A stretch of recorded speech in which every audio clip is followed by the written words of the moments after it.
একটি বেসরকারি বিশ্ববিদ্যালয়ের কম্পিউটার ল্যাবে কাজ করছেন শিক্ষার্থীরা।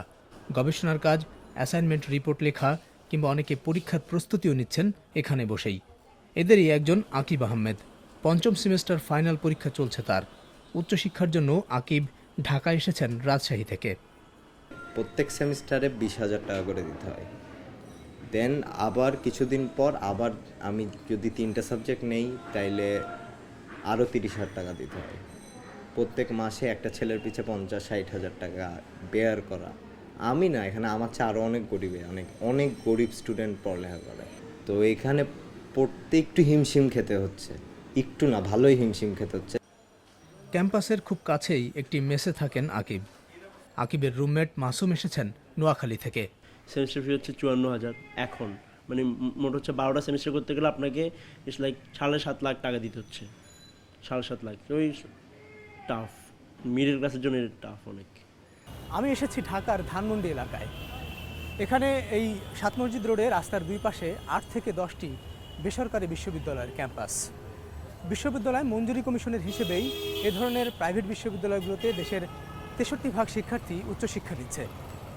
একটা প্রচলিত ধারণা আছে যে সাধারণত পয়সাওয়ালা অর্থাৎ সচ্ছল পরিবারের সন্তানেরাই বেসরকারি বিশ্ববিদ্যালয়ে পড়াশোনা করে, কিন্তু এখানকার শিক্ষার্থীদের সঙ্গে আলাপ আলোচনা করে যেটি জানা গেল সেটি এই ধারণার সম্পূর্ণ বিপরীত।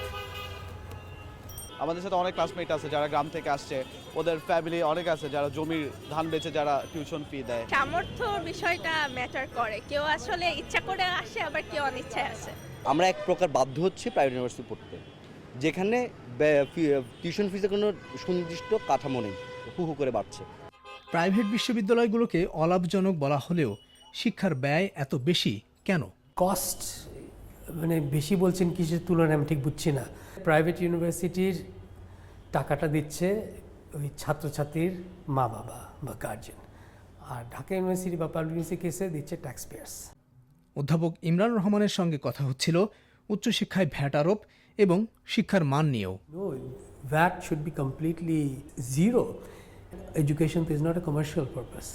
At the end কিন্তু আমরা নন প্রফিট, তো এটা আমরা দেবো না তো, বিকজ আমরা তো একটা ধরেন আমাদের একটা ফি ধার করছি, তার উপরে যদি সরকার বলে যে আরও সার্টিফিকেট আমরা চাই, তাহলে তো আমার ওইটা তো স্টুডেন্টের কাছ থেকেই নিতে হবে।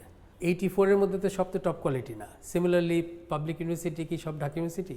এই প্রাইভেট ইউনিভার্সিটি কোয়ালিটিটা ইমপ্রুভ করার জন্য যে উদ্যোগটা আছে সেটা কিন্তু খুব ইম্পর্টেন্ট। সরকারি বিশ্ববিদ্যালয়ে পড়ার খরচ কম, কারণ সেখানে ভর্তুকি আছে। প্রতি শিক্ষার্থীর জন্য বছরে গড়ে 1,10,000 টাকা ভর্তুকি দেওয়া হয়, কিন্তু বেসরকারি বিশ্ববিদ্যালয়ের সমস্ত খরচই বহন করতে হয় পরিবারকে। এটা তো সত্যি কথা যে পাবলিক ইউনিভার্সিটির মাধ্যমে বাংলাদেশের সব ছেলেমেয়ের স্থান সংকুলন করা সম্ভব না। তাহলে এই ছেলেমেয়েগুলো যাবে কোথায়?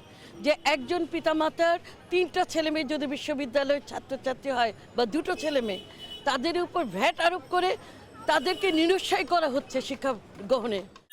এইচএসসি পরীক্ষার ফল প্রকাশ হয়ে গেছে, তাই শিগগিরই বিশ্ববিদ্যালয়ে নতুন শিক্ষাবর্ষে ভর্তি প্রক্রিয়াও শুরু হচ্ছে। শিক্ষার্থী ও অভিভাবকেরা বলছেন, বাংলাদেশে বেসরকারি খাতে উচ্চশিক্ষার ব্যয় ক্রমাগত মধ্যবিত্তের নাগালের বাইরে চলে যাচ্ছে। আবুল কালাম আজাদ, বিবিসি বাংলা, ঢাকা।